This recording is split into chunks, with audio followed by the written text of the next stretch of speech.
Tuloy tayo guys, tuloy tayo sa paghanap ng mga error coins. Ito ang ating gagamitin guys. Ang magnifying glass para ma-identify natin ang mga error na nangyari dito sa bariyang ito guys. So number 1, ang 25 cents wala. 25 cents na new generation ito. Ano kaya to? 2017. Bagong bago pa ito. Ayun, ang ganda ng mga error nito guys. Ang naging error nito guys, ang ating 2017 guys. Malabo yung aking camera. Ganyan. So hindi pa rin. Dito sa ating 2017 guys na 25 centavos ay napakaganda ang kanyang error dito sa kanyang reverse. Dito ang kanyang error guys oh. May mga sumusobrang mga metal dito sa kanyang kagwil. Yan ang nagiging error niya guys, yung sobra ng mga kagwil guys. Nakita mo doon sa ating 2025 2017 pala guys. Ang year nito ay napakaganda pa ang kanyang kondisyon. Tapos yung ating reverse ay mayroong mga sobrang mga metal sa kanyang kagwil. Yan guys, tingnan niyo mabuti guys. Yung mga kagwil niya mayroong mga sobrang mga metal. So yan ang nagiging error niya. So counted na ito guys.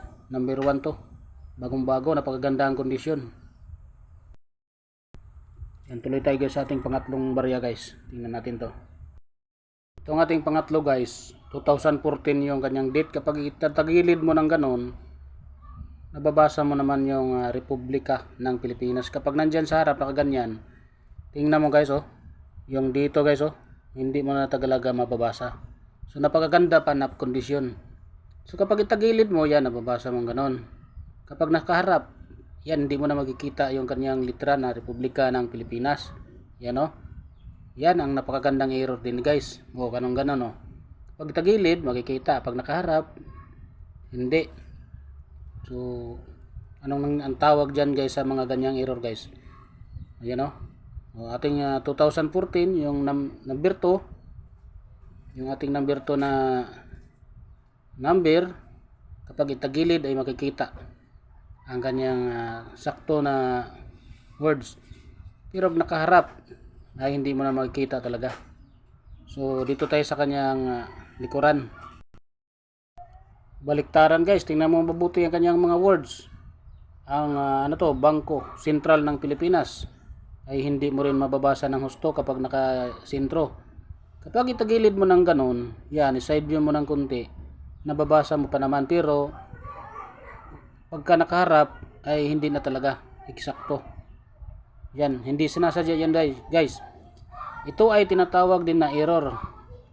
Alam nyo ba guys kung magkano ang halaga nito guys sa ating mga online selling? 10,000, hindi bababa sa 10,000. Yan guys oh, hindi bababa sa 10,000 guys ang halaga nito guys. Yan oh. Yan oh. Talagang napaka-error nito guys. Pangalawa pa lang ito guys, dalawa na ang ating nakuha. Pangatlo. So mayroon na tayong dalawang nakitang error. Sobrang ganda ng mga error. 2014 na 25 centavos. Ito guys, pangapat to guys.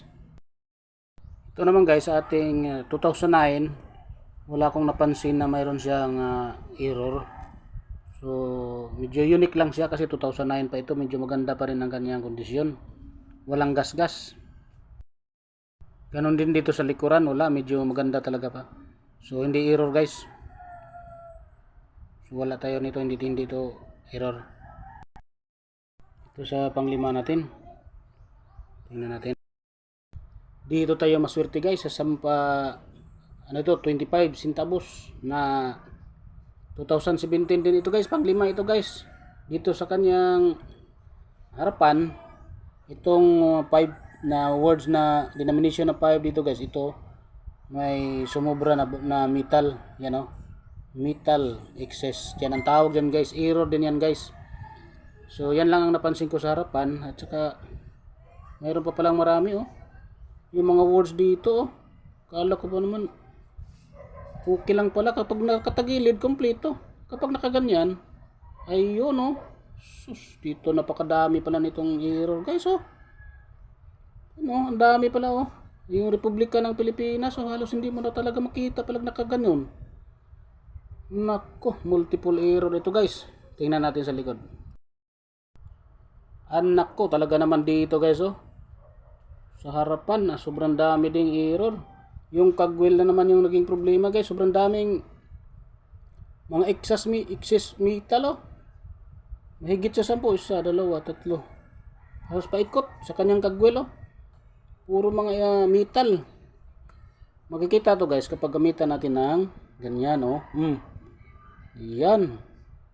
Ginagamitan natin ng magnifying glass oh. Sobrang ganda. Nasa kagwil guys ang problema.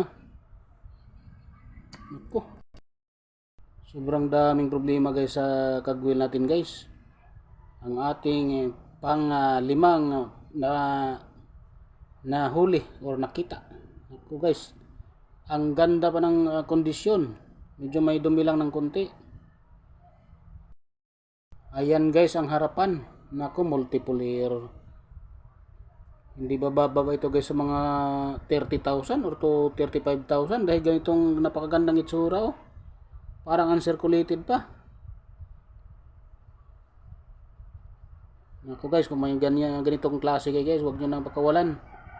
Ang taas ng presyo sa mga ganitong itsura guys. Nako, yayaman tayo nito guys pag mayroon tayong mga sobrang dami nito.